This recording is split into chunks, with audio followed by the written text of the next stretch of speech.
Right, we're live. If I could just start by reminding you about the use of the microphones, if you can be as close as possible so that we can hear you. We'll move straight in. So item 1 is apologies. John? We have received an apology from Councillor Parry. Thank you very much. Minutes, to confirm the minutes of the meeting held on the 30th of June and also those of the 7th of July. Happy with those? Thank you.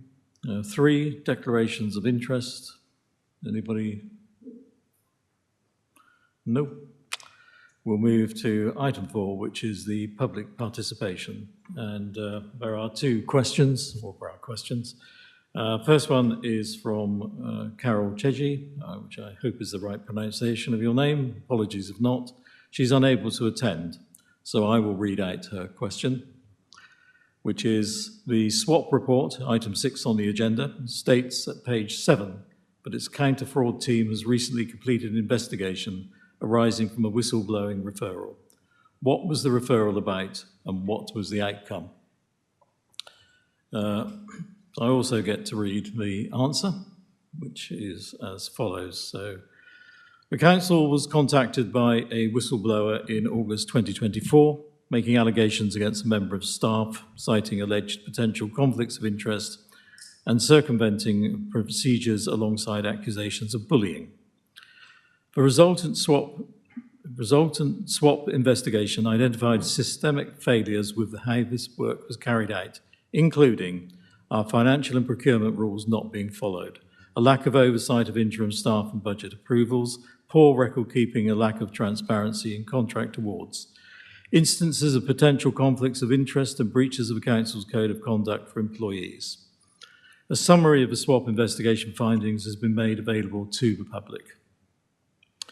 This audit investigation and a separate audit into our contract and expenditure processes that was prompted during the investigation have identified weaknesses in our governance, financial controls, procurement practices and oversight.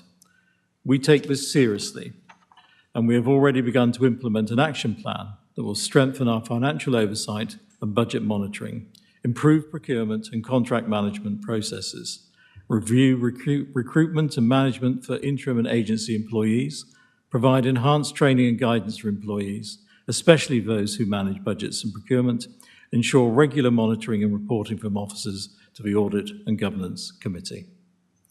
That's the end of that. And we now have another question from Mr. Torsten Mills, who is present, and I will hand over to you. I'll preface this by saying I have no real knowledge of how the council works. I've never felt compelled to speak up in the past, so apologies if I'm missing the point here and I'm misguided in what I'm saying. Indeed, since I wrote this, more has come to light. The Health and Safety Compliance Report published on the council website is damning on so many levels, highlighting a complete lack of financial discipline, procedural oversight, and mismanagement of what we are told are limited resources at a local government level with acute funding pressures. What I really fail to grasp is how payments can be made without correct approval, staff can be recruited and pay rises implemented without a paper trail, and reserves can be accessed without having to justify every penny spent. I'd actually like to retract some of my comments here on the internal and external audit function, as well, the rain delay at the cricket yesterday meant that I had a bit more time to read previous minutes and can see that actually SWAP highlighted some real key concerns. It was interesting that last year's equivalent meeting mentioned that a report had been repaired due to there being a poor attitude towards culture and ethics when it comes to financial controls, yet here we are. I'm sure that when the dust settles and investigations are concluded, we'll be made aware that a criminal investigation has been raised, which I've now seen, against the terminated employees, although possibly a bit too late. And the suppliers who are guilty of overcharging and providing gifts and hospitality are blacklisted, which I really hope has happened. There has to be significant and decisive consequences for those involved internally and externally to help restore trust in the council and its finance department. But onwards to the report of the internal audit activity, which is point 6 on the agenda. Some of the report when I wrote this was obscured due to a formatting issue. I've again gone back, had a look at it, and I couldn't help but laugh when I mentioned it was about monitoring consultants and temporary staff. due to the nature of what was in the compliance report. I still can't help but feel a bit dismayed at reading that a relatively simple financial control, that there has to be a formal process for requesting work and signing off invoices within the Police Directorate, had been pushed back for over a year. What the residents of Dorset need to see is definitive action, and I'm questioning what the justification is to allow this to be delayed. It's the response that's important here. What's done is done, and the apparent delay in bringing the police in, failing to push through some of these controls, and actually some of Councillor Clifford's comments in the Echo make me think the reaction is more about political perception rather than financial substance. It's not about what you're saying you are doing a good job, it's following through and delivering those changes required.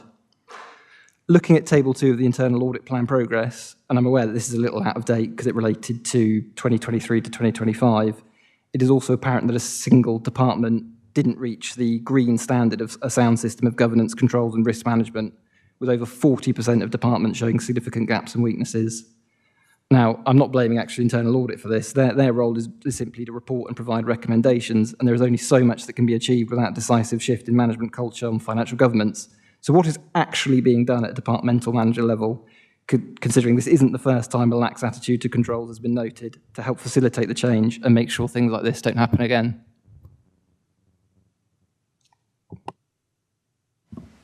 Thank you very much for the question. I also get to do the answer for you. So thank you for your question. This is a topic which this committee takes very seriously, and we recognise that many members of the public will be feeling the same as you. This committee has received a copy of the investigation at a private meeting held on the 7th of July 2025, and our absolute focus is to seek assurances that changes are made to prevent a similar situation happening in future.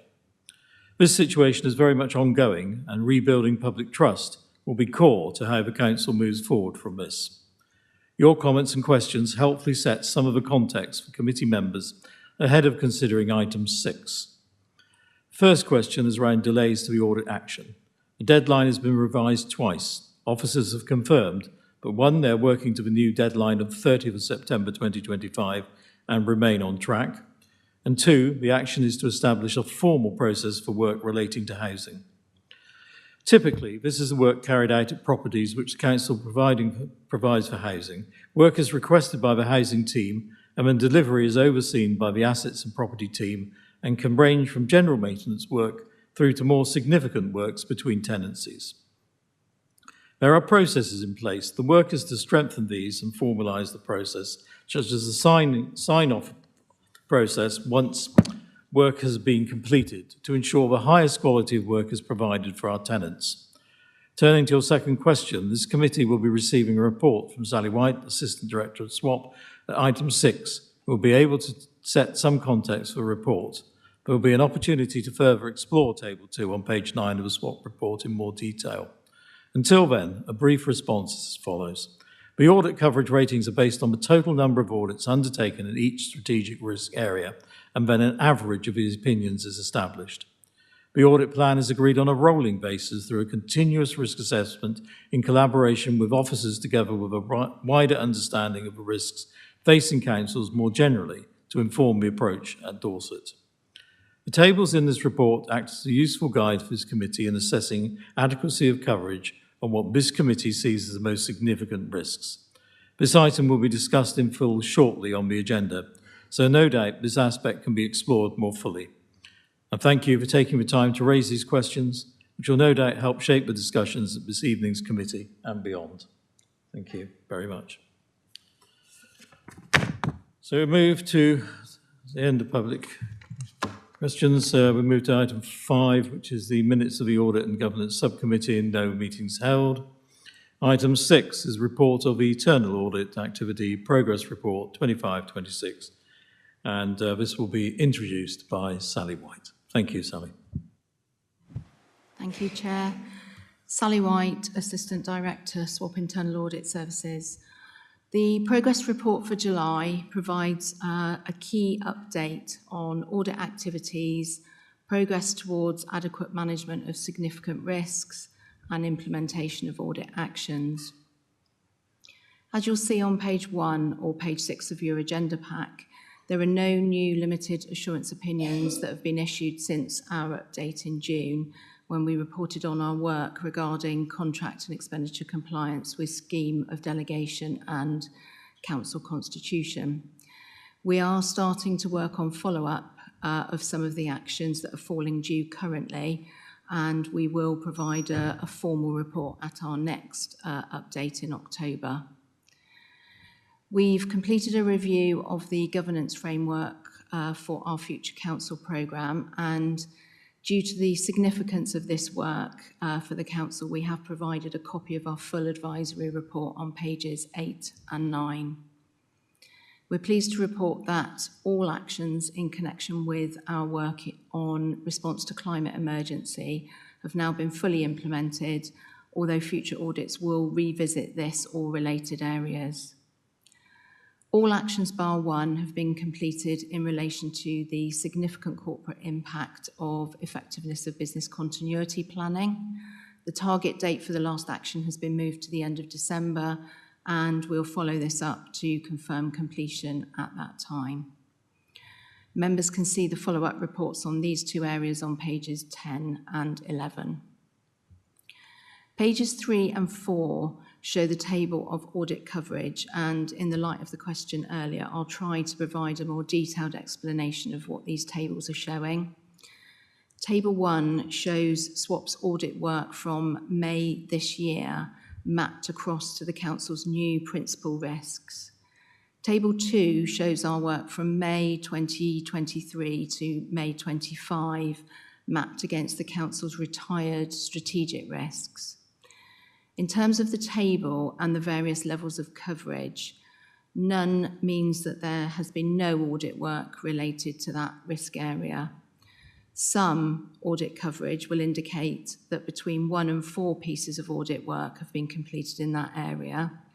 Adequate coverage means we will have completed between 5 and 10 pieces of audit work, and good coverage means that there has been more than 10 pieces of work completed. In relation to the opinion, this is an average of the opinions of all the work within that risk area. So whilst this isn't a particularly scientific methodology, it aims to give members of the committee an overview of how our work contributes towards the council achieving its objectives and the outcomes of our work. Members will note the gap in coverage across the principal risks, but please note this does cover our work from just May this year, and it will build over time. So moving on, page 5 shows an extract from our performance dashboards. We ask for feedback following every audit review to ensure client expectations are met and value is delivered. The feedback helps to continue continuous improvement of our service. Moving on to page 6, this shows analysis of overdue priority 1 and 2 actions, and we've provided further detailed information at Appendix B, which starts on page 12, regarding outstanding actions where the implementation date has been revised and the action has passed the original implementation date, but not the revised date, so it's not appearing as overdue. Finally, I wanted to draw the committee's attention to Appendix C, which highlights the new global internal audit standards and provides a brief summary document explaining at a high level what the standards say on key areas and what the committee can expect to see from SWAP and what SWAP is working on currently. Happy to answer any questions that members may have. Thank you. Thank you very much. Simon. Thank you, Mr. Chairman. Simon Roach, co-opted member. Thank you, Sally. I have a very short clarification question and then a proposal, I think. So the question is, can you remind us, can you characterise how important a priority 2 action is? Can you just sort of define it for us, please? Yes, a priority 2 action. We have priority 1, 2 and 3, with priority 1 being the most significant, priority 3 being our lowest priority recommendation.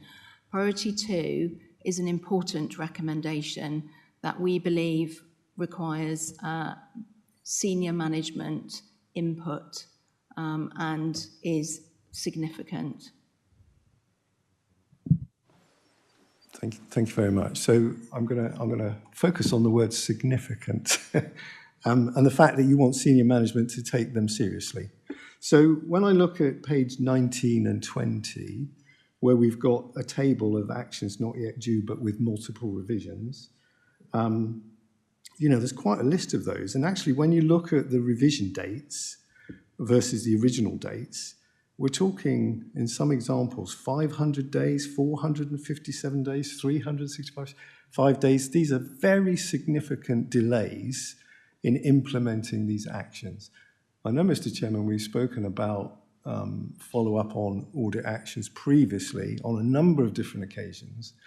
And I guess I'm a little frustrated that actually I don't think progress is being made on addressing the fundamental issue of the importance of resolving audit actions, because these priority 2 actions, of which there are a number, are significant, they are important, and they are delayed for many, many, many days, months, over a year in some instances, and I don't think that's acceptable.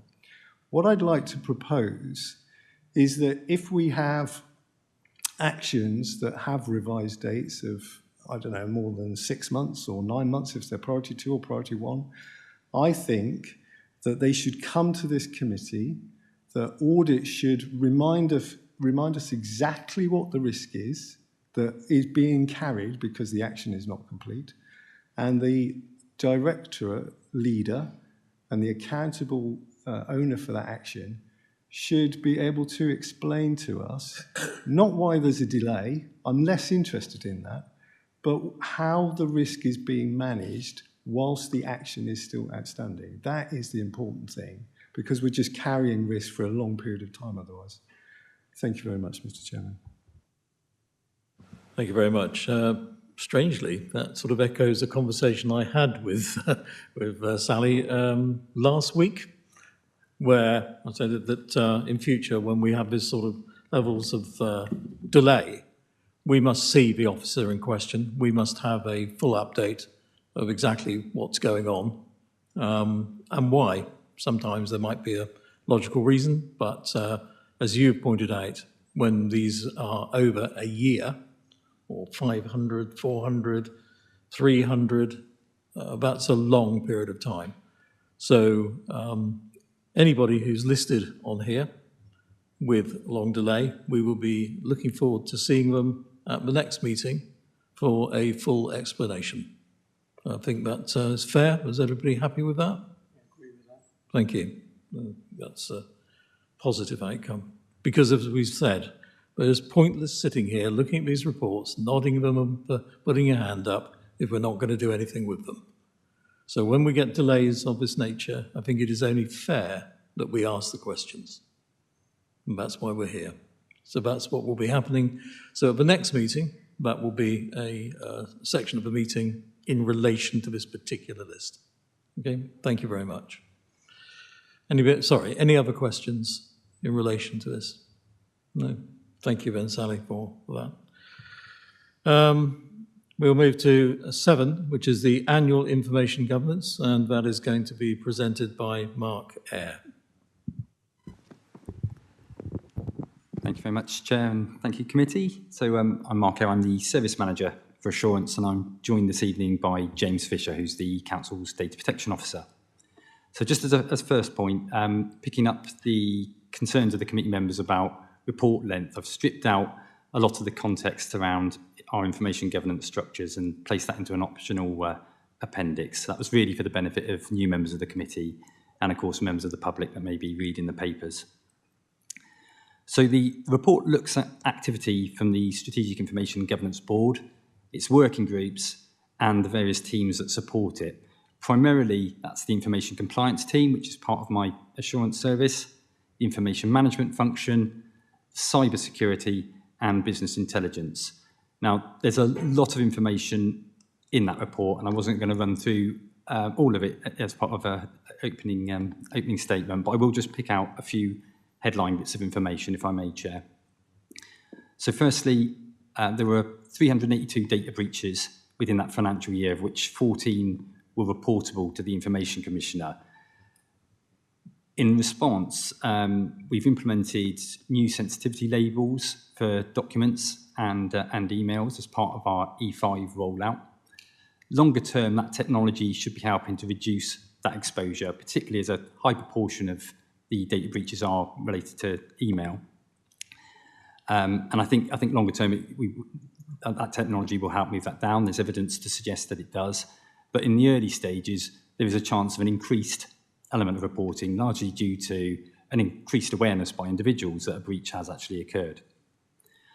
Something that's been discussed previously at the committee is that mandatory training levels for data protection and cyber risk remain stubbornly below the 95% compliance rate that we're seeking. There are consequences of that, which are laid out in the report, and that's in particular to providing assurance to the NHS around our information compliance arrangements being suitable and enabling us to access their data.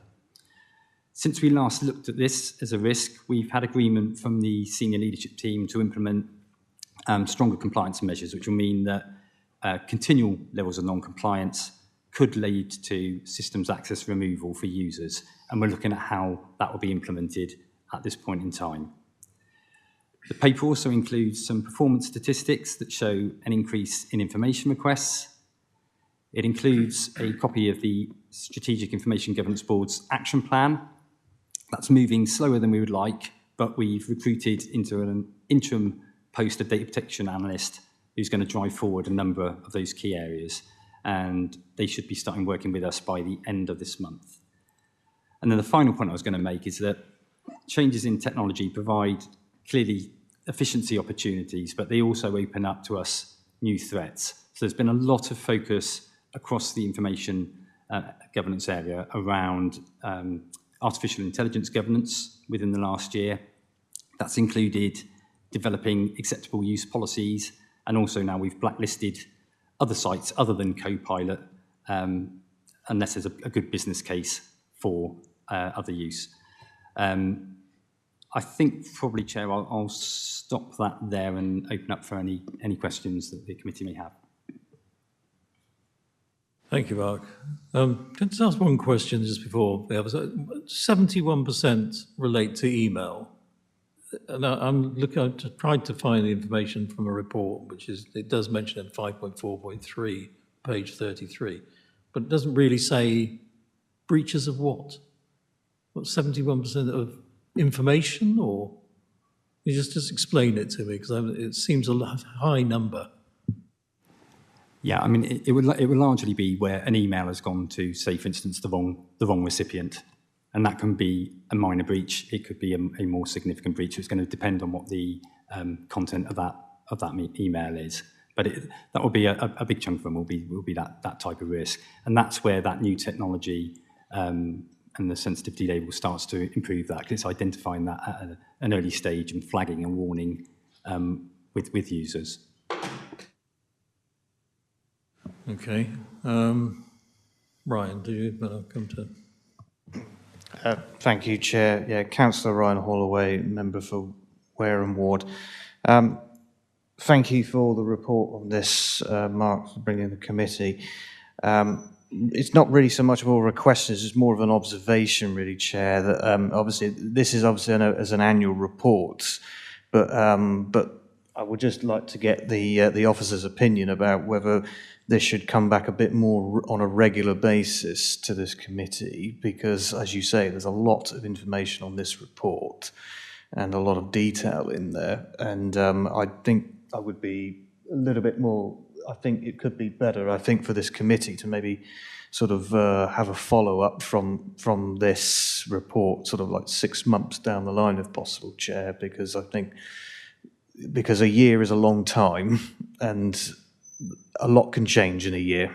So that would just be my observation on this. I think just to sort of making sure that we can sort of, the committee can sort of look at things in greater detail, perhaps, and just see where we're doing so well and where we're not doing so well.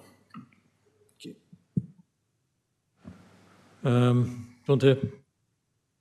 Thank you, Chair. I think that's a good idea, actually, and I think particularly on the basis of the fact that we've now got measures in place looking at the training rates. We've got that additional resource coming in around the action plan. They're two of the key takeaways, I think, from the report from my perspective. So I think it gives us an opportunity to hopefully provide some reassurance to the committee in 6 months' time. Yeah, I think Ryan has a very good point. The report refers to training, new systems. A year seems a long way away as you implement that. So I think an update would be things. I believe I have Councillor Borden. Thank you, Chairman. Belinda Borden, Lyme Regis in Charmouth. I wonder if you could give us an idea of how many, or do you have a lot of sort of external contracts where sort of partner organisations and town and parish councils, for example, that have contracts to use the IT and are therefore part of the system? Have the risks been assessed in any of those external or partnership arrangements? And if so, what sort of, is there an extent that you can tell us how many partners are involved in this? Thanks. Thanks, Chair. I don't have that information with me, but I can feed back outside of the meeting if that's okay, or to the next meeting, if that's satisfactory, Chair. Thank you. Next, Councillor Todd. Councillor Andy Todd, Coal Wimborne, Minster East. Thank you, Mark. 382 data breaches, 14 of them reportable. Can you give us a flavour of the scale of the 14 that were reportable? And as a corollary to that, can you give us assurance that any member of the public that might have been exposed by one of these breaches would have been notified, contacted, or warned? Thank you.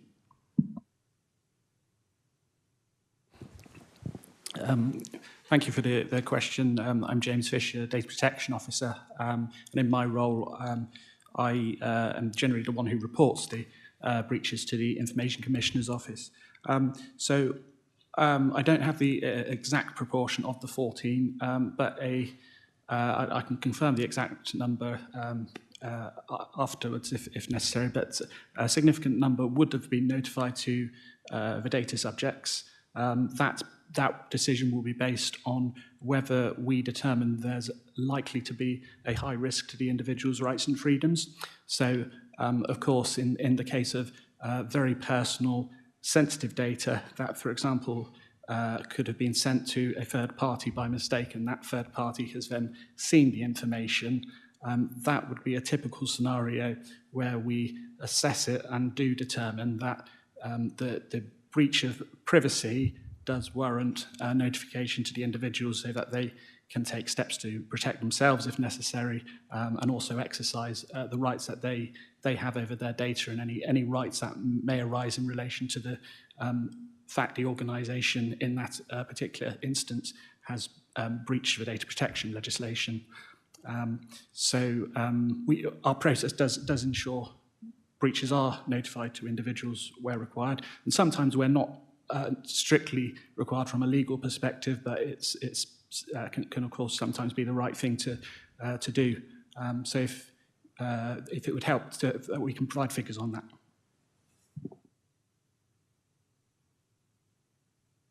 I was particularly intrigued by the 5.42, where it says a fax was sent, one fax. Are we still using faxes? Is that correct? Seems somewhat odd. We don't use fax machines. That's an intriguing one because I wonder if it's an error. So something for us to look into. It's, I suppose, possible. There was an issue involving one of our partner organisations, perhaps, who still may use fax machines. but we can look into that one. I'm not sure of the detail of it.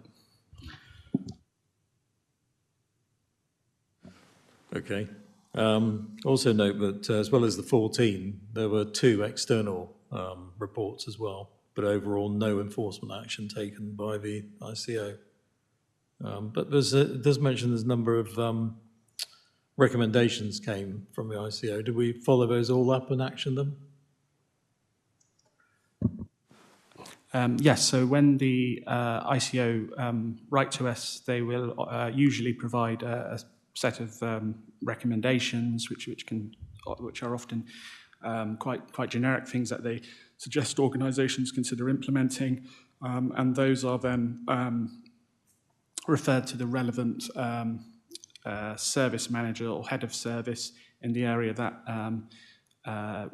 was affected by the data breach, and in some instances they are also referred to our compliance risk and learning group for consultation and implementation.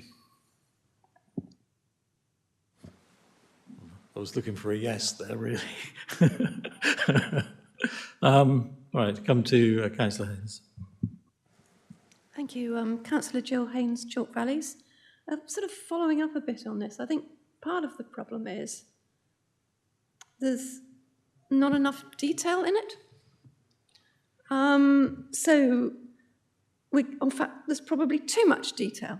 What we're getting is 271 emails, and what we need to understand are the ones that really were a danger to the council, not the ones that somebody had just sent something that wasn't particularly important to the wrong email address because his name was Bert as opposed to Fred. You know, it was those sort of things. We haven't, and I think if we come back in 6 months' time, it'd be really useful if you could kind of drill into that data a bit more and give us that kind of detail, because then we can discount probably 3/4 of it and actually concentrate on the problems that are the danger to the council and understand what training or what measures need to be put in place to cover that. Thank you. Thank you. Mr. Roach, next. Thank you, Mr. Chairman. Simon Roach, cooperative member. I had a comment about paragraph 552, which talks about the mandatory training for data protection compliance and for cyber training compliance as well. I would argue that training compliance is 65%, down from 73% last year, is woefully inadequate. In fact, when a report was brought to this committee on the 22nd of July 2024, that's over a year ago, we had a bit of a discussion about this, and I suggested at the time that there need to be consequences for individuals that don't complete mandatory training, because you'll never get the numbers up otherwise. So I'm glad to hear that there is going to be some consequences. There are going to be some consequences finally implemented. But as we all know, humans are the weakest link as far as cybersecurity is concerned. And if you've got only 65% participating in training to educate people about the risks and what to do and what not to do, you've got a significant population of people that may not really understand the true risks that they are taking. And given that cybersecurity risk is one of the most significant risks that the council has identified, that seems unnecessary to me, very unnecessary to bear that level of risk. So I would suggest that you aggressively pursue the population of people that have not completed that training, because they stand to be your biggest risk, I think. Irrespective of what technology you put in place, people are still the weakest link. Thank you. Okay, thank you very much. Councillor Clifford, I believe you had a question or make a comment. I was just going to try to help with the facts. I will bet my mortgage it's the NHS.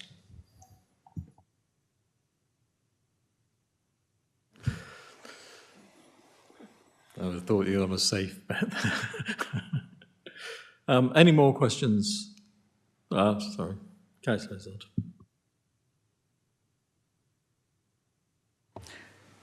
Thank you, Chair. Beryl Ezard, Wareham Ward. Following on from what the gentleman's just spoken about, I am flabbergasted, actually, I've not been on this committee long, that any employee that's employed and it's a mandatory task to do his job or her job can actually seemingly opt out and not do it. And yet, in 5.5.3, it says remain regular reminders and manage access for the dashboards. And then it says removal of systems, access to those not carried out the training within reasonable period. Well, I would say that if you're employed in different departments, then surely you understand that part of your employment is that you must understand and learn and have the training to do the job. And if you can't, I mean, isn't that a disciplinary action, I would say? I'm sorry, but perhaps that's not a council thing. But I in any other area, I would say in private industry, that would be a breach, and therefore it would be serious. Thank you. Okay, so the senior leadership team brought this about in June 25. So the best thing to do, I think, is at the next meeting of Audit and Governance, we will see if there's been an improvement. If you could possibly bring those figures back to us at the next one, we will see. So, sorry, Councillor. Sorry, Chair, that is not a satisfactory answer. What is the council policy if somebody's brought in to do a job and they don't do the necessary training to do that job? How are they going to carry out the job? I mean, that is just straightforward, basic stuff. Thank you. Sorry, I think it's a misunderstanding. I don't think this is the training to do the actual job. It is not their experience or their ability to do the job. It is removal of the system, the IT systems, from their usage because they have not carried out the IT training to give us the assurance that they're not going to do something silly or compromise the council in their use of the IT system. It's about the IT system. The training refers to that, not to their actual ability to be whatever they're employed to be. Yeah, sure. So I have... Can I just follow that up? Because it's all very well talking about non-compliance of 65%, but I'd like to know what the remedy is. You know, we, as members, we get regular cyber security videos in which we have to answer questions and so on. I certainly do all of them. I've learned a huge amount in terms of improving my understanding about cyber security. It's a major issue these days. And I think next time this comes back, I'd like to understand what the remedy is for officers who persistently don't do what they should be doing. They should be educating themselves so they make their work in this council as secure as possible. And I think we ought to add that edge to the report when it comes back, if I may. Mark, did you want to come back on those points first before I go to Councillor Todd? Thank you, Chair. So, I mean, today, what has tended to be happening is that there will be regular reminders going out and it's been promoted significantly, and clearly that's not helped to actually move this forward in terms of compliance, which is why we're now looking at that stricter control, which is a number of warnings. After that warning level, then we look at removal of access. And clearly, if you remove that access, it prevents people from being able to do their job. So there are therefore disciplinary issues related to that as well. Another point I was just going to make is that we don't just have the training, and appreciating obviously the 65% is clearly not good enough, but there are other things that we have within our system. So for instance, there is regular emails that are sent out that contain sort of links that if people click on them, they get a warning message to say that, you know, they're sort of they're staged, I guess, to a certain extent, but they let the individual know they clicked on something that they shouldn't. So there's a whole range of different measures that are taken to improve the knowledge base of staff. But clearly, we've got to improve those training rates. I've referred to the NHS data access. That in itself is a driver, but clearly, just as a sort of protecting our own organisation, there's a clear driver there for improving those training rates. Thank you. Councillor Todd. Perhaps we could look at line managers as well. Sometimes it's pressure of work means that you don't have enough time in the day. Line managers' responsibilities are to ensure that their staff are completing tasks. Maybe we need to get the worst offending line managers in here for a conversation.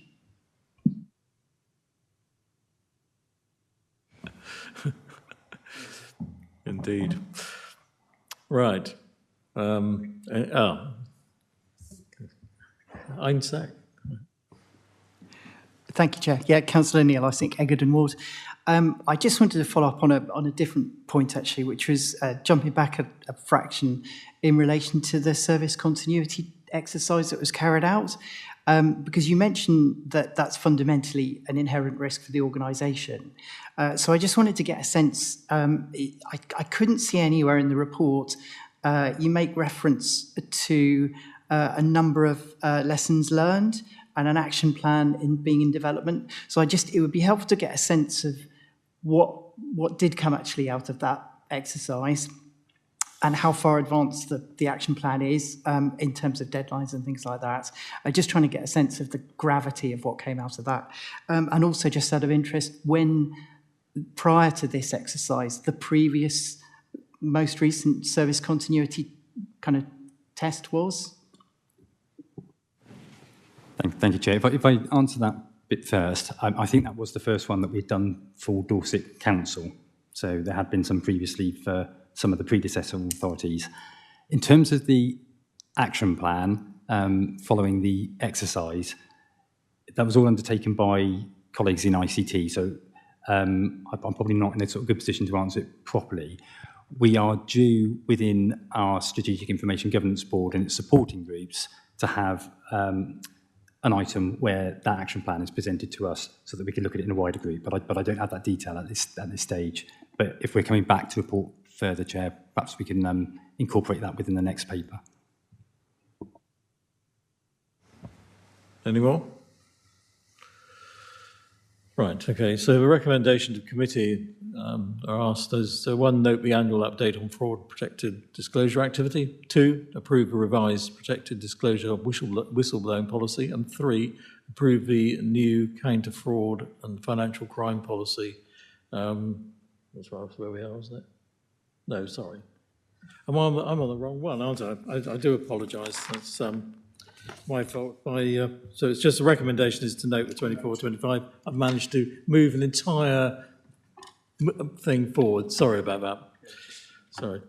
Right, so we'll move to 8, which is the... Sorry. Sorry, Chair, but following on from that discussion, we will, if the committee, I think, want us to take a further paper back to provide an update on it, which we're more than happy to do. We definitely do. Sorry for confusion. So we will move to 8. It's you again, Mark. Annual Fraud and Protected Disclosure Report, and I will read the recommendations at the end. Thank you. Thank you, Chair. So this annual report, it focuses on a number of areas. Firstly, it provides a very top-level summary of a number of cases that have been reported via whistleblowing channels, and that's a mixture of internal reporting by employees, but also external from members of the public. Also with the paper, there are 2 policies that are due for review, and it's this committee that generally will ratify those policies. The first is a revised version of what was the whistleblowing policy, but it's been reframed as protected disclosure whistleblowing policy. There are no significant changes in that one, although it does add in an emphasis on training and awareness, and also an overview role for the Strategic Information Governance Group. And that's really sort of recognising that there is a close link with the potential of data breach and cyber attack to how that information could be used for fraudulent purposes.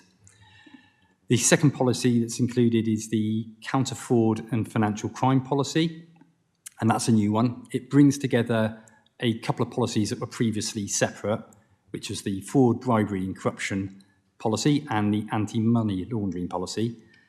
Finance colleagues also drafted an anti-tax evasion policy, and that's been embedded into the document.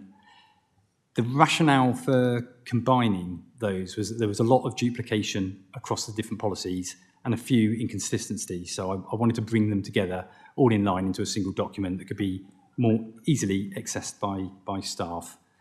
The other point I was going to reference was new legislation, which is the Economic Crime and Corporate Transparency Act 2023, and that's introduced a corporate offence of failure to prevent fraud.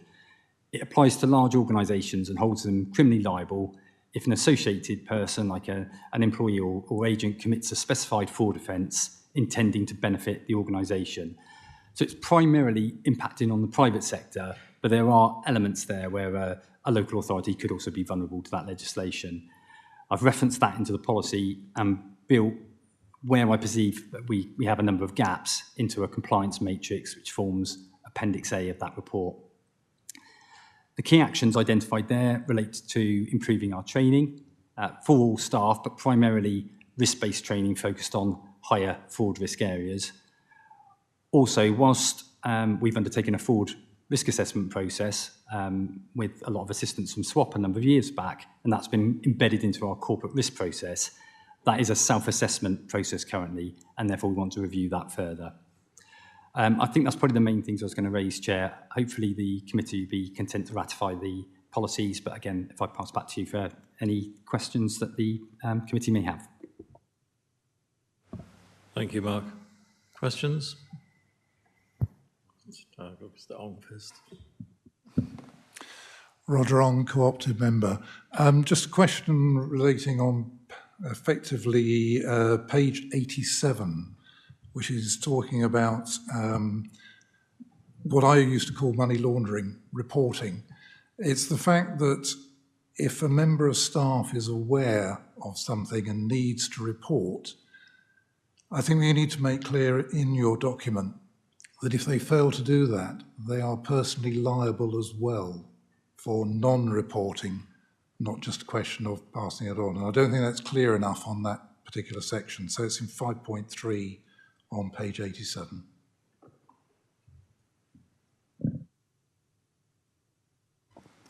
Thank you for the question. And Chair, I'm happy to take that away and make that amendment to the policy. We'll review that.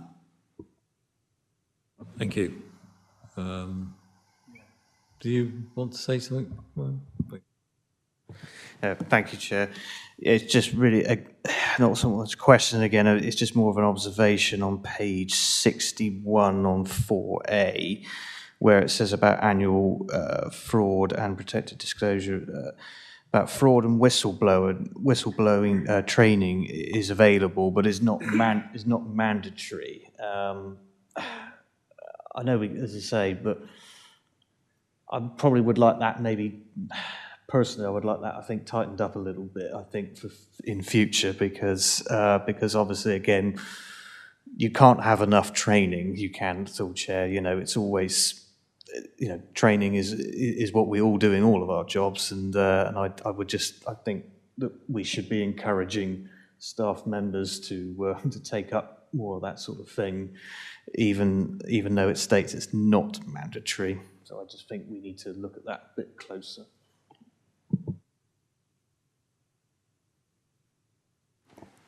Yeah, thank you, Chair, and thank you for the question. I think it's a fair point. I'm working with colleagues in our learning and development team at the moment to review the training that we have in place.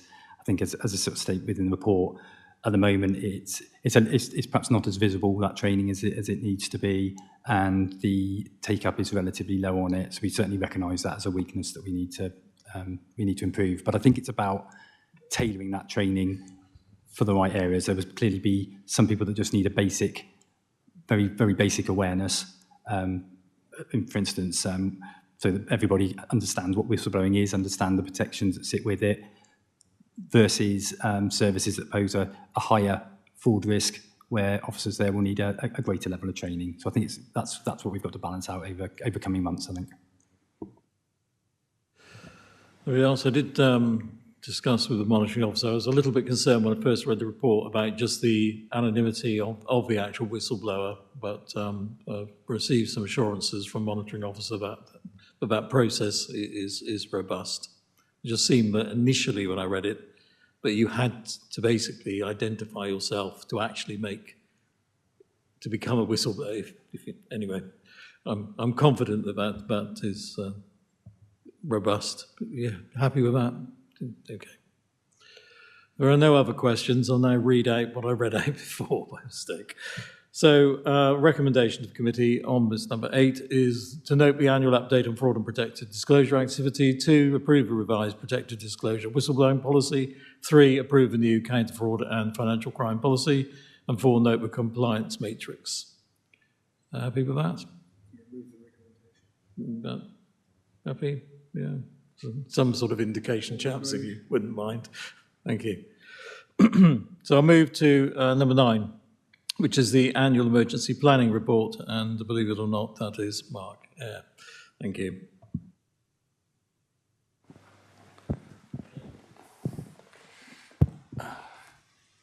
Thank you, Chairman. And as you say, this is the annual emergency planning report. So this report was requested by the previous membership of the committee pre-election. It's largely for an overview and assurance that we have suitable debriefing processes in place, and major context has been stripped out of the report and put into the appendix.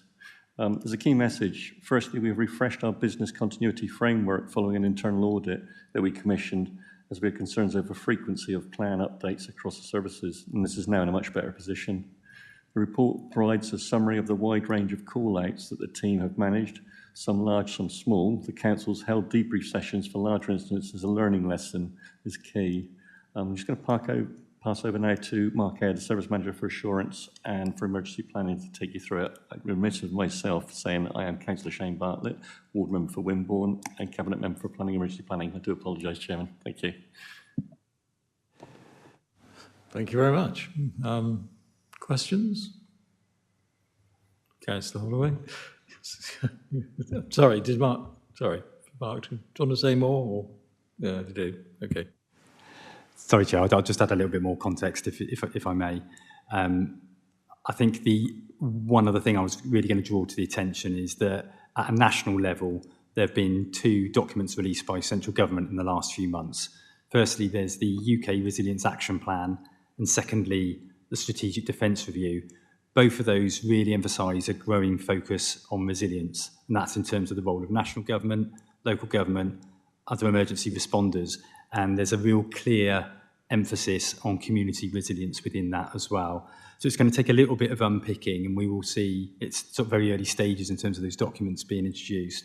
We'll see progress and more detail over coming months, but where that's come from, really, that additional drive, it's been prompted by events globally that we see, but also findings from some of the high-profile national public inquiries, from COVID to the Manchester bombings and Grenfell. But yeah, it's certainly a clear drive on improved resilience. Thank you, Chair. Thank you, Mark. Councillor Holloway. Thank you, Chair. Afraid it's just another observation again. It is from me, not a question, but I know the portfolio holder has been obviously been working harder on this one, and that is obviously when there are incidents that do happen, particularly in local members' wards and things like that, even when we don't obviously do a multi-agency response, it's always useful for obviously if the local members can be reported of these incidents, even if it does not obviously sanction a multi-agency response, because then at least if any members of the public contact the local members, at least then the local members know. And I know the portfolio holder, as I know, he has been reassuring me on that one, but of course I think it's just something we're continuing to obviously work better at. So thank you. Thank you. Have any others? If not, no. So this is a recommendation to note the annual report and learnings from incidents. Happy, we will move on, and it's not Mark Eyre this time. It will be 10, risk management update, which will be Chris Swain. Thank you. Well, it won't be Chris Swain by the looks of it. Sorry, I'm just going to grab the mic first. Good evening, Chairman and members of the committee. I'm Liz Crocker, Head of Strategy at Dorset Council, and I have the strategic responsibility for risk management, supported by Chris, our Risk Management and Reporting Officer. And I'm really pleased to introduce this item to the committee today, the Risk Management Update. As you know, our job is never finished. Risk management is not a static process. It's something that we continue to develop and refine, very much with the support of this committee. So this report reflects the progress we've made over the past year to strengthen our approach and risk management framework. And as I said, we're grateful for the committee's role in shaping this work. And your feedback over the past 12 months has helped us to refine our approach, and it will continue to be important as we move towards a refreshed risk management strategy, which our paper references in the autumn. Our ability to manage risk effectively is central to delivering our strategic priorities, maintaining public confidence and enabling innovation. And how we continue to embed risk management at all levels of the council is fundamentally important. And the risk architecture and hierarchy that is being developed is key to driving greater transparency, accountability, and enhanced performance. And as I'm sure everyone will agree, it's extremely important that we continue to develop this approach to risk management, and I look forward to working with this committee to deliver this. And with that short intro, forgive me, but it was an opportunity to introduce myself to the committee. So now I'll hand over to Chris to take you through the detail of the report and its recommendations. Lovely, thank you, Liz. And good evening to everyone at committee this evening. I'm Chris Swain, Dorset Council's Risk Management and Reporting Officer. I'd also like to take the opportunity to introduce our colleague Tom Scarrett, one of our national management trainees who's been working closely with us over the last 8 months. The risk update at this juncture, you'll notice, is more substantial than it has been in previous issues, but I believe this is reflective of the culmination of work undertaken to date and our ongoing efforts to ensure that Dorset Council's enterprise risk management framework remains proportionate, well aligned and dynamic to the Council's evolving needs. To cover off the report as a summary, so we'll focus on several key areas. First off, the principal risks, which are now fully embedded within our framework. They offer deeper insight into how risks interrelate and support a more comprehensive organisational-wide analysis. Secondly, we move through to the strategic risks. So these have been identified in collaboration with senior leaders and are now integrated into our regular reporting cycles. However, given the dynamic nature of our framework and following a recent audit report, a further review of strategic risks within the Place Directorate will be undertaken. Moving on to point 3, I'd like to draw your attention to the risk appetite section. So working closely with senior leaders and cabinet members, we've developed a draft risk appetite statement, and this represents, I believe, a significant step in articulating the level of risk the Council is prepared to accept in the pursuit of its objectives. We welcome feedback from this committee prior to its formal approval by the leader of the Council under delegated authority. Section 4, or the fourth point I'd like to make, is around ongoing development work. So with support from the colleagues in the Policy, Intelligence and Performance Service, I'm progressing 2 key initiatives. First off, we have a new risk register and reporting dashboard designed to improve user experience and reporting functionality. We have a scheduled go-live date in Q3. It will also be supported by tutorials, drop-in sessions and comprehensive guidance to reinforce that standardisation and enhance the quality of our risk information and ultimately enabling more informed risk-based decisions by decision makers. The second initiative that I'm currently working on is around that new risk management policy.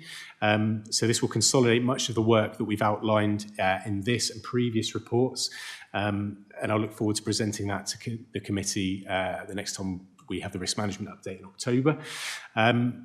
And finally, just a point around compliance. I'm pleased to report that Dorset Council's compliance with risk register updates remains at 100%, and a position we've maintained over the past 12 months. Thank you, and we're happy to take any questions about the report. Thank you very much. So do I have questions? No?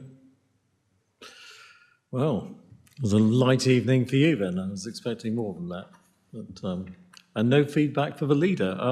Councillor Todd. Councillor Todd, Coal Hill, Wimborne Minster East. How will directorates be held to account if they operate outside the stated appetite for risk? Yeah, that's a very good question. So the risk appetite statement is the high-level strategic steer as to the amount of risk that we want to take. We do have work in the pipeline to develop specific metrics for directorates around what they will accept, won't accept, and routes of escalation at that point. So whilst we have the high-level statement, further work is needed to develop that to business units. Moving on from there. Chris, can I just add? Yeah. Can we double up again?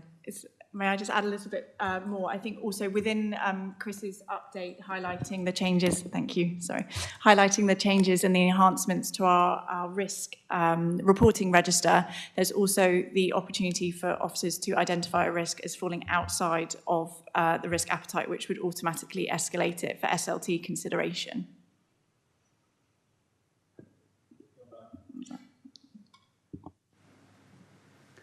Do we get to hear when that gets escalated?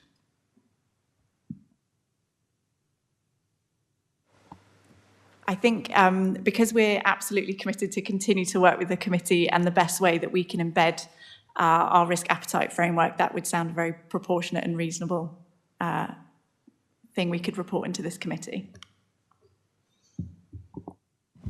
I'll take that as a yes then. Okay. There's no more questions. The recommendations are set out in 2.1. So if you are happy with those. Agreed. Thank you very much. So where are we now? 11. We're on the Treasury Management Annual Report, and this is David Wilkes. It's going to be introduced by Councillor Clifford, I believe. Thank you, Chair. Councillor Simon Clifford, Cabinet Member for Finance and Strategy, Capital Strategy. So very quick one-liner, really. I want to take the opportunity to thank David and his team. It's a really complex report. A lot of work goes into it, and David and Sean do a terrific job. I still stand by my previous conversations that Treasury management reports are of the most important and interesting that ever come into the public domain. So David's going to cover off a variety of stuff. I have asked him, and he has followed my lead, to provide a glossary, mainly for me, but I'm sure it'll be useful for other people as well. And I'm even more pleased that the 15-page glossary that started is now down to 6 pages, and next time we'll get it down to maybe 3, but we'll work our way through there as everyone gets educated. David's going to cover off Treasury compliance, a key word that we're all very sensitive to at the moment.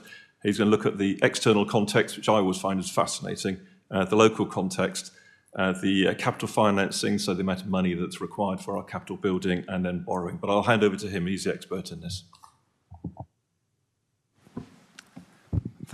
Thank you, Councillor Clifford, for that introduction. Thank you, Chair.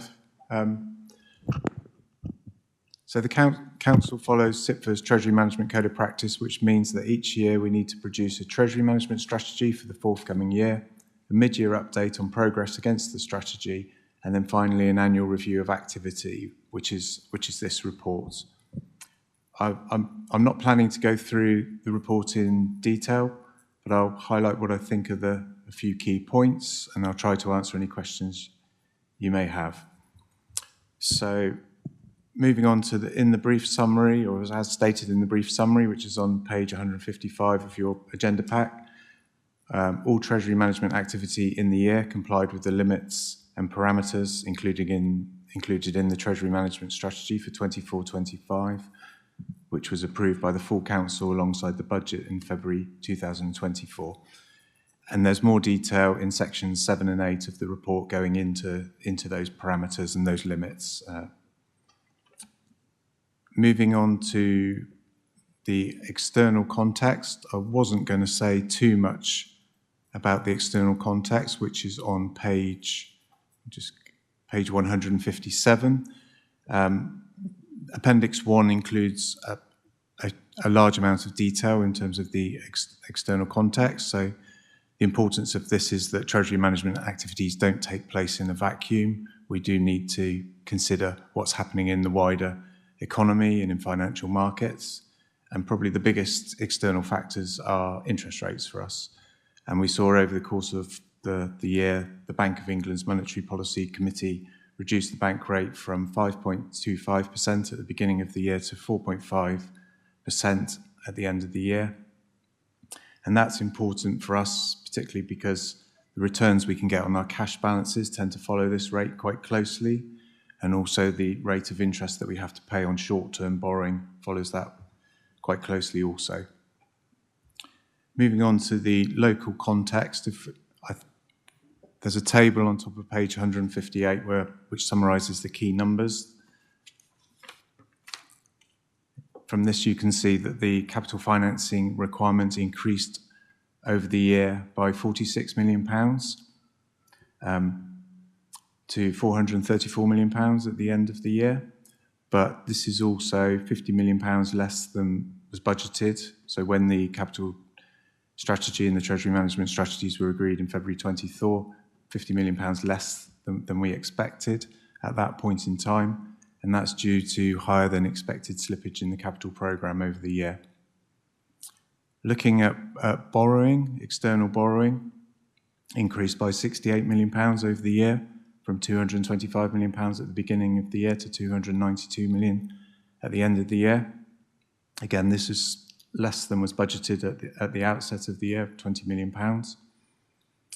Also, perhaps worth highlighting is that figure is £38 million more than the increase in the so-called, slipping into jargon, the so-called loans capital financing requirement, which is the underlying borrowing requirement when you strip out PFI and other liabilities.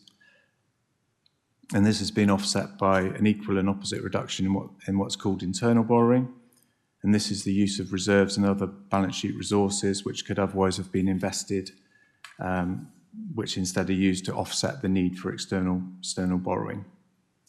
And just briefly, in summary, the reason for that increase in external borrowing is that the increase in the capital finance requirement, which is driven by the unfinanced element of the capital programme, so elements of the capital programme that don't have a funding source, such as government grants, etc. And the other factor is the fall in internal borrowing, which is driven by reductions in reserves and other balance sheet resources that we have. That's all I wanted to say, Chair, but happy to try to answer any questions members may have. Thank you. Thank you, David. Do you have any questions? Roger. Roger on Co-opted. It's more, I'm afraid, a general observation, if I may. On page 144, item 805 is highlighted as a high risk correctly, which is due to current levels of resourcing, the organisation's transformation work may not achieve its objectives, leading to incomplete benefits to service delivery, customer experience and cost savings. Earlier in the documents under future council, part of it is intimating that there's going to be voluntary redundancies which should save some £3 million. We've additionally heard about the Treasury take-up or training, under fraud, not necessarily being fully completed. We've talked about outstanding issues this evening, about how long it's taking for these to be undertaken through swap audits. My concern is that that questionnaire is highlighting the level of resources. We seem to be intimating we're going to reduce the level of resources at the same time as achieving all these other aspects. My concern is, do we actually have enough resource to actually start seeing all of this go through? I'd like some sort of assurance that this will be able to be delivered, because otherwise there are going to be severe problems. Thank you. Interesting question. Anybody like to volunteer an answer? Lisa, would you like to? Thank you, Chair. Thank you for the question. Good evening, members. Lisa Cotton, Corporate Director for Transformation, Customer and Cultural Services. That's a really good point, and I'll be bringing in my update for our Future Council in the next item. Just to say that any voluntary redundancy applications that come through under our Future Council will be scrutinised through a level of criteria, and where business critical roles need to be retained within the organisation, that will be considered as part of those decisions that will be made against those roles that come forward. Thank you very much. Okay, thank you. Everybody does it? Okay, well, the recommendations of the committee note and comment upon the report. Noted. Thank you, David. Simon. 12 is the update on our Future Council, which, Sean, are you going to do that, or is Lisa? Sean? It's down to you, but Lisa, yeah. Thank you, Chair. Again, Lisa Cotton, Corporate Director for Transformation. So really welcome. Just a brief verbal update this evening for you. I last reported to this committee on 30th of June, providing a detailed overview of the governance framework supporting our Future Council transformation programme, including the internal audit review being conducted by South West Audit Partnership. And since that report, I'm pleased to confirm that we are now into active delivery of the programme. We are currently 2 weeks into our formal consultation with our workforce on the proposed organisational redesigns for customer experience, business support and our transformation office. This marks a significant milestone, and we are now in a dedicated period of meaningful consultation, engaging directly with employees, listening to feedback, responding to questions and considering alternatives. This is supported by structural change management activity and transitional planning ready for our autumn go live. We remain on track against the published programme timeline, and our governance arrangements continue to provide assurance and oversight. Weekly programme boards and monthly transformation board meetings are in place, and risks are being actively monitored and managed. I will continue to keep the committee updated as we progress through consultation and into implementation phases later this year. Thank you very much. Do we have any questions this evening? No. Okay, thank you. Just an update. 13 is the Grant Thornton IT audit findings report. Can I just point out there's an exempt report that is attached to this. If you do intend to ask questions, we will have to go into exempt session. Thank you. So I will hand over to Julie. Thank you, Mr. Chairman, and good evening, councillors. So this is our IT controls report. It covers the requirements that we have to comply with in accordance with the International Standards of Auditing. And that requires us to get an understanding of the IT general controls for both the council and the pension fund, as far as they relate to the key IT systems that support the data underpinning the financial statements that we conduct as part of the audit. It is a backward-looking review, so it looks at the controls that are in place during the course of 24-25 to cover the period of the audit. We did conduct our first annual review last year as part of our review of the controls as part of our first year of audit in 23-4. So this is just a roll forward review to follow up on items raised in previous year. Plus also we do annually a detailed review of controls in relation to the council's active directory. So that's effectively covering the initial single sign-on arrangements to the council's network. You'll see from the report that our findings are categorised into red, amber, green in terms of the severity. And the red ones in particular are those where we identify significant deficiencies, where we deem that presents an increased risk of material misstatement. And in those cases, that will result in more detailed testing required by the audit team as part of its transactional testing for the detailed field work that we conduct as part of the 24-25 audit. So you'll see within the report there are two such recommendations in the action plan highlighted with a red assessment. The first one specifically covers what we refer to as the debugger access to the SAP systems, SAP being the primary system in terms of the financial system of the council. When we conducted this work in the previous year, we identified that there were 26 users within that system that had privilege level of access through this APAB debugger role. And it's important for the Audit Committee to recognise, as we highlight on page 184 of the report, what that debugger access enables those individual users to carry out within the SAP system. Effectively, it can allow those users to change or delete entries, the ability to change underlying program code, and to bypass normal authority checks and execute transactions. Now, the Council have taken a number of steps since the prior year to mitigate the previous finding identified as much as possible, where they have reduced the overall number of users down from 26 to 11 in the current year. That comprises 8 users from the payroll team and 3 from the business solutions engineer team.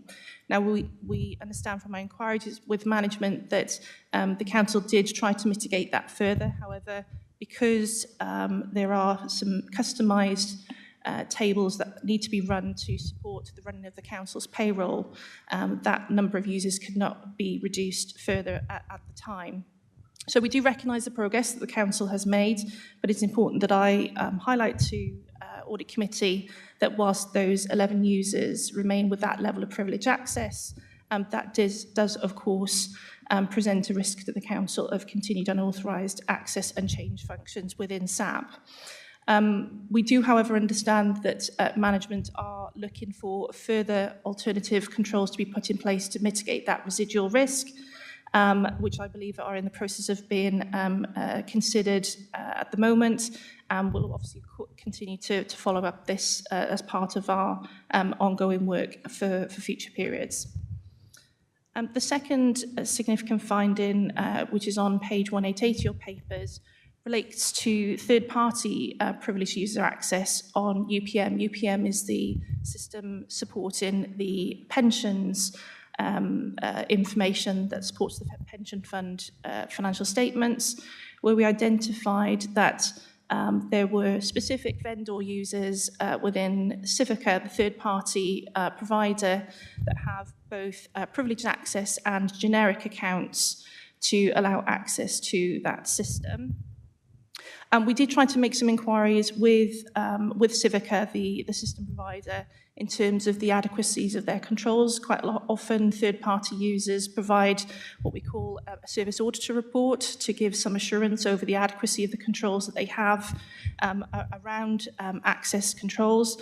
But we, from our inquiries, we were unable to obtain an appropriate service auditor report to get that level of assurance. So you will see that we have identified a recommendation that the Council should ensure for all its IT support partners to be satisfied as to how it can assure itself over the adequacy of the controls that are in place in terms of access to Council systems by third-party users, and ensure that appropriate complementary user entity controls are in place and effective where a service auditor report is unable to be provided.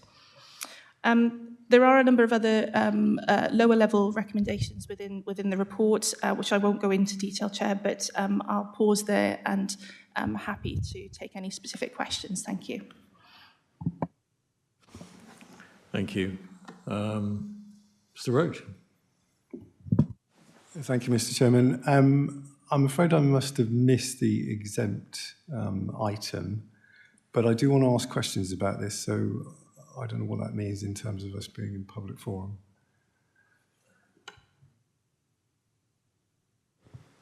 Ron, did you have a comment? Yeah, so hi, so Sean Creamer, Corporate Director for Finance and Commercial. The exempt section gives some examples of user types, etc. There's a table at the back of the paper. So if your questions are on the kind of slideshow pack, that will generally be okay. It's the some of the findings essentially might give someone a clue as to how to interrogate one of our systems. So we're trying to avoid that. I'm going to, we'll progress as we are. I'm going to rely on the monitoring officer to step in. I don't think, stop. I think we should be okay. Thank you, Mr. Chairman. I have 3 questions on 3 of the issues, and actually it's not about the issues you raise, but it's more to do with the management response. The first item was about the debugger access, which you helpfully described as giving somebody the power to alter data and to bypass parts of the code. So a very powerful capability. And the area that we've left available for debugger access is 8 users in payroll. Of all the different parts of financial system you could think about that represent risk and risk of fraud, payroll is probably the worst. And, you know, I cannot fathom why a system has been designed that requires the use of debugger access by payroll users in order to maintain tables. You would typically expect to see some sort of maintenance program in SAP that allows those tables to be modified without requiring this very powerful privileged access, which could be misused.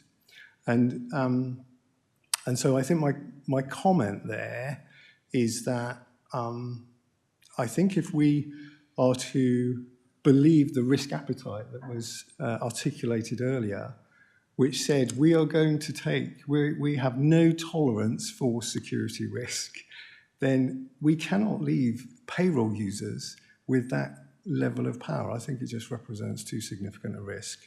And I think that needs to be addressed with urgency, quite frankly. My questions relates to page 188 and 189. 188, you were talking about the assurance from third-party systems, what controls those third parties have to manage those systems, and the fact that you've not been able to get those and they don't provide an auditor assurance report.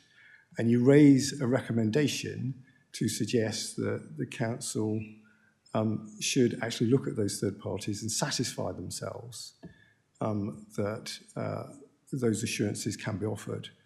However, the management response doesn't mention that at all. It talks about one example of a user or an example of where, if they're not notified of some information, you know, users could be on the system without them knowing, or they could have left without them knowing. That is not the core issue, I would argue. And I guess my question to you is, to what extent do you validate the management response to satisfy yourself that it really addresses the fundamental issue that you're raising? Thank you. The short answer is the management response is there for the management to get whatever comment they wish to make. And indeed, we will still continue to highlight the risk to the council where that control has not been fully implemented. Now, I recognise for some of these, there are practical steps that need to be worked through in terms of addressing the controls. Really, all my role is to flag to the audit committee where those potential risks and exposures are. And indeed, consequently, if we think that risk is not fully mitigated, we have to conduct additional testing as part of the work that we do as part of the audit. So I don't keep going back to management until I get an answer that I'm happy with. That's management's opportunity to provide whatever comment they wish to make. But indeed, certainly for the debugger access, I had a very productive discussion both with Sean and one of the contacts from the IT team, and I took a lot of confidence from that discussion that there is steps in play as we speak to actually look at particularly the Z table functionality in terms of whether there is an alternative way that the council can look to remove that debugger access while still allowing them to run those Z table functions. Because fundamentally at the moment, if they don't have those Z table customized tables, they can't run the payroll and people can't get paid. So they are looking at alternatives. Unfortunately, because of the nature of this report, it's a backward-looking report. So anything that the council is effectively doing now is a positive step forward, won't change what I need to think about in terms of the 24-25 audit, because that time frame has already been and gone. So the only benefit the council will get as far as my work for the audit will come as part of the 25-26 audit, because we're already in August, and so we've already had a number of months of the financial year where this is still ongoing. Thank you very, very much for that. That's helpful. Of course, you know, the assurance that you can garner from those system controls is great in terms of optimizing your work. I'm also interested in the risk that the absence of those controls represents to the council itself. So what I'd like to suggest is that on page 188, where you make a recommendation that management should undertake a review of all IT support partners to confirm how they obtain assurance over controls, and page 189, where you say management should undertake a review of all user accounts on the Active Directory to identify all generic privileged accounts. I do not believe the management responses have agreed to do that, and I think they should. So I think there's a gap there. And again, if I come back to the risk management matrix that said we have no tolerance for an absence of security control to safeguard our information and people and assets, etc., then I think management should be undertaking those things, and they're not committing to do it. So I think that's a gap that needs to be addressed. Thank you very much. Sean, did you want to make some comments about the debugger in particular? Yeah, I can do, and also on the latest point is some of these fall within my area of responsibility in terms of the teams I manage. So, as Julie from Grant Thornton has just referenced, we've had some productive conversations around that. It does come down to a kind of fundamental flaw in the way the system's configured, that payroll cannot be run if you remove those permissions. And because we, as a council, provide payroll services to a number of different organisations, we run payroll kind of almost, I think, more than weekly. So to remove the access and put it back in would be an unworkable solution.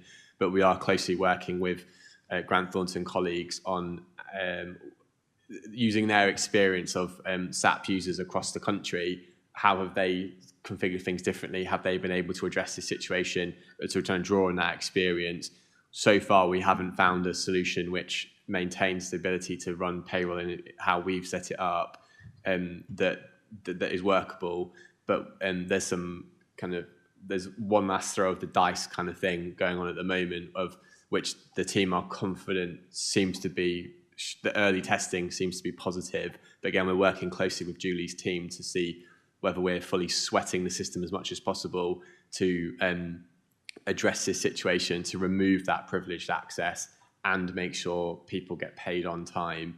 Because as you can imagine, that's a high-risk environment. In terms of the comments on in relation to the Civica product around who has access to users, I take that feedback, and I will take that away, that we ought to be more assertive in our response to those management comments, and also more assertive in managing that relationship with suppliers for the reason that's been set out on the zero tolerance approach to risk. So we need to be more assertive as officers in managing that access to those systems. In the example given of people may leave the organisation, but they've still got a login, for example, there may be mitigating defences against that you can't access that system because you no longer have a company account where you were employed. But we need to be more assertive in managing that and kind of keeping that ongoing communication between us and external users of the systems to mitigate that where we can.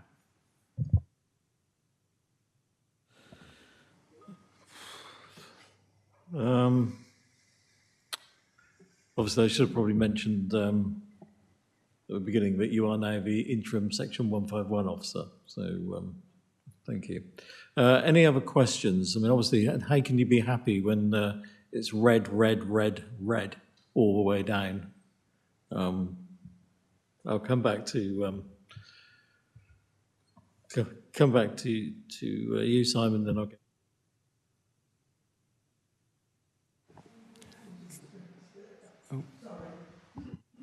Yeah, thank you, Councillor Barrows. It's where I'm all. Yeah, I think the council's been very laissez-faire in their handling with the audit. I mean, the management response is not on all of those red ones. Is not the response I would expect. They come back and say, we follow the guidance of Civica, blah, blah, blah. And they say, just because change of staff makes it difficult for them to carry out their business, and that doesn't seem right to me. So why would one member of staff change be difficult for our staff to negotiate or talk to Civica?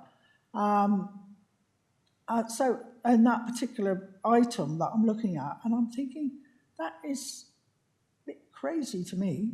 I mean, members of staff change all the time, yes, but that shouldn't be a point that you can report back when you've got a red, issue against you and say, oh, it's all about members of staff on in another company. I don't understand that. Thank you. Anybody like to volunteer to answer Councillor Azard's question? I think it was more directed in the management response, so I'm not sure it's appropriate for me to comment. John. Yes, hi. So Sean Creamer, as you mentioned, acting 151 at the moment as well. So I think I probably covered it in the last one, saying we take that away and recognise that the officers need to be more assertive in this space to proactively manage access to such privileged systems and work with our suppliers to make sure that we maintain external access in the same high level that we maintain internal access. And I think a general comment on the reds, I guess there's an element of, or my sense of this is there's an element of it's flagging that there is a risk and that Grant Thornton will do additional testing to ensure that that risk has not been crystallised or the thing that is the risk hasn't happened. So I think whilst recognising that then more needs to be done to try and mitigate those from reds down to amber into green where possible, some of them remain red in the debug example where it will remain red because at the moment there isn't a functional solution to lower that without removing the SAP system. There is not a solution available to us. We will work to bring it from red to a green over time, but at the moment it will remain red, and we will this committee will then need to take assurances from Grant Thornton that the testing they've done hasn't identified that the risk has crystallised. Do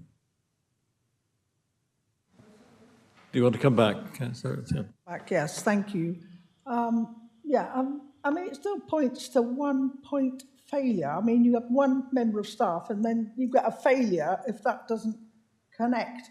And that, to me, is quite astounding. So just my comment on that one. Thank you. Thank you. Mr. Roach. Thank you very much, Mr. Chairman. Just to finish out my sort of original line of questioning. So actually what I would like to see is that the management response actually addresses the recommendations made. And if management decides that it is not going to address the recommendation made, then please make it explicit. Because, again, on page 188, right at the top of the recommendation, it says management should undertake a review. And there's no response to that at all. It's just silent on it. And, you know, I think we need to be clear that yes, we agree we're going to do a review and it's going to take us this long, or no, actually we don't believe that the risk is significant enough to warrant that and we're not going to do it. But it'd be great if it was articulate on how the recommendation is being addressed or not. Thank you. Thank you. Councillor Haynes first. Thank you. We're just about to spend, because our licences have run out, a huge amount of money on new IT. And I just want to try to merge the two, the report that we've got here, which is kind of a bit historical, and what we're going to have happening as we move forward with a new system and various people's access to it. It seems like a good opportunity now to actually try and tackle some of these red rag risks by working that into the procurement for the new system. So I'm just making that as a comment rather than anything else, but perhaps we could look at how that goes forward. Thank you. Councillor Clifford, leave you. No. Yes, Councillor Simon Clifford, Cabinet Member for Finance, and thank you, Chair, for bringing me in. I've listened really carefully for the last 20 minutes. I think some really strong points have come out, and I'm very happy to pick these up. In particular, the management responses have to change. So they appear not exactly a tick box exercise, but they don't give the detail that audit and governance requires, and I completely agree with that. I think the organisation has to learn from the past few weeks of what's gone public that there has been a loss of trust and a loss of reputation, and it has to change its working practices and in particular its transparency to actually win people back over and begin to rebuild that reputation and that trust. So I'm very happy to take these comments to a meeting with the Chief Executive on her second day in the office tomorrow, along with Sean, the 151 officer, and to reinforce there is a considerable amount of rebuilding to be done and she needs to get on top of this organisation. So thank you, Audit. I think some really good comments have come through. Thank you very much. We appreciate that action. The report, the management responses, in some cases appear not to answer the question whatsoever, in my opinion. And obviously, from Grant Thornton's point of view, you have such a completed design and implementation review. I suppose the question to Grant Thornton is, how confident are you that anybody's taking any notice of you within this organisation? Well, I can only go on what I have in front of me in terms of facts, Chair, and obviously a number of these controls were identified in the previous year's assessment when we raised them. Now, that's not to say the council hasn't done anything. Clearly, there are some instances where they have tried to move things forward and obviously reduce the level of risk to the council. As I said before, my role is primarily to identify, where the risks remain for you, and whether you have one user or 26 users with this level of access, it still leaves the council susceptible to that risk. So that's really the facts that I'm here to present. So, but certainly, as I said, the discussions that we've had with officers over the last couple of weeks have been productive. So I look forward to seeing some improvement in these controls. I think the one final thing I would say is particularly with the item on page 188 around third-party user privileges, it is not uncommon to have third-party vendors have access to systems. That's very common within any sort of, particularly in terms of providing external support, to be able to sort of link into machines and provide the necessary support to the council. We're not trying to switch that access off. All we're trying to make sure is that when you have people who can remote access into your systems, that you've got adequate controls and oversight of how that access is managed.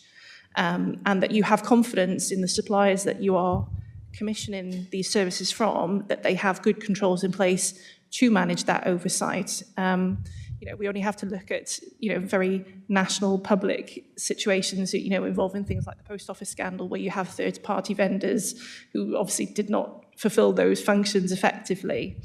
And whilst I'm not suggesting anything of that extreme of nature here, that is the reality of what happened there in terms of that third-party access. So I'm really just trying to therefore flag that as long as you have good oversight and controls over your suppliers, that is really all we're looking for.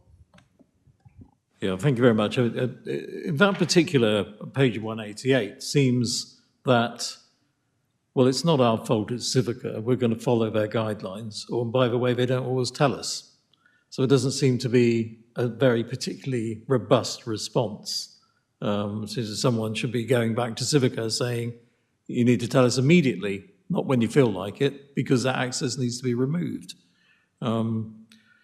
I think you're coming back on the 13th of October to report again. I think we'll continue to pick this up. It'd be very interesting if Councillor Clifford could come back and perhaps report on how that meeting, what you felt the response was as well, if you're happy to do that. And we will continue to follow this, because this is an absolute, it's read all across, and I know it's previous year, but I don't want to get to, I don't know about you, but I don't want to be reading this report in this time next year and it's red. Why? It's unacceptable. So we'll follow it up.